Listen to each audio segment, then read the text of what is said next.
एक प्रसिद्ध कहावत है, गांव बसा नहीं कि लुटेरे आ गए। लोकसभा चुनाव 2024 के परिणामों के बाद अभी केंद्र में सरकार गठन की संवैधानिक प्रक्रिया चल ही रही है कि विपक्ष दाल भात में मुसलचंद बनना चाह रहा है, जो कि एक कोई कल्पना या फिर एक दिवा स्वप्न जैसा है। दरअसल एनडीए गठबंधन को 292 सीटें मिली हैं और एनडीए ने बहुमत का आंकड़ा पार कर लिया है। उधर विपक्षी इंडी गठबंधन ने 234 सीटें हासिल की हैं।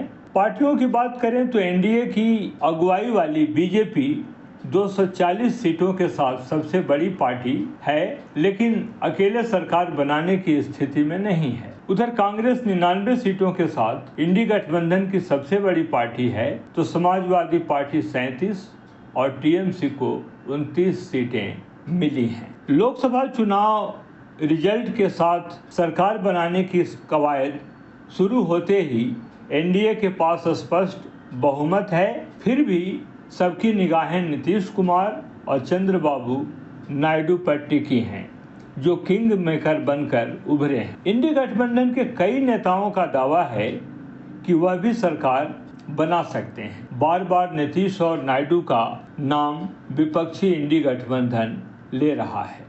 तो क्या नीतीश कुमार या चंद्रबाबू नायडू एनडीए का साथ अगर छोड़ दें तो भी बीजेपी सरकार बना पाएगी? इस गणित को समझने की जरूरत है। पहले बात करते हैं बीजेपी की अगुवाई वाले एनडीए की, जो लोकसभा चुनाव से पहले से कई क्षेत्रीय पार्टियों के साथ गठबंधन में है। इस गठबंधन में नीतीश की पार्टी जेडीयू और चंद्रबाबू नायडू की पार्टी टीडीपी भी शामिल है। चुनाव में एनडीए को 292 सीटें मिली, जो बहुमत के आंकड़े 272 से 20 सीट ज्यादा है।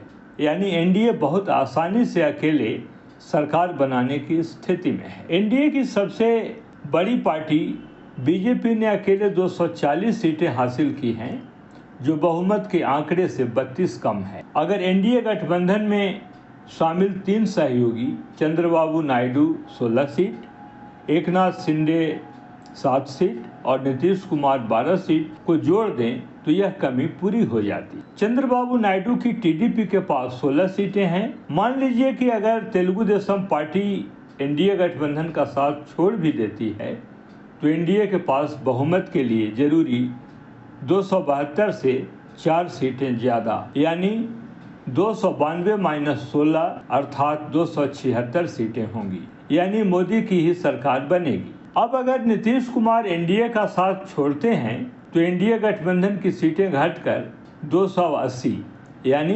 292 - 12 पर आ जाएंगी। यह बहुमत के लिए जरूरी 272 सीटों से 8 ज़्यादा है। मतलब यह है कि एनडीए नीतीश कुमार के बगैर भी सरकार बनाने की स्थिति में है और बिल्कुल है।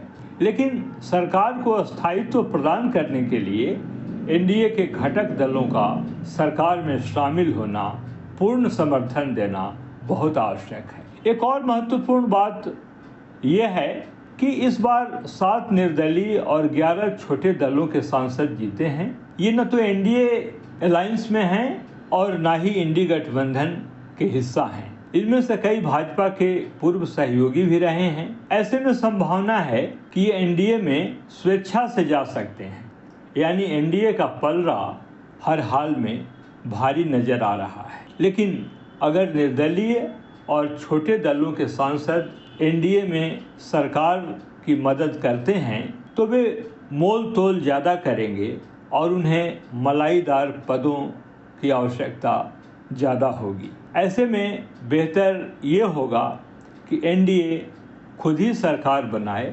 लेकिन एनडीए के खेल को बिगाड़ने में इंडी गठबंधन ने कमर कस ली है। अब चंद्रबाबू नायडू और नीतीश कुमार ने भी ये प्रतिज्ञा कर ली है कि सरकार तो एनडीए की ही बनेगी। आप इस खबर पर क्या कुछ कहना चाहते हैं?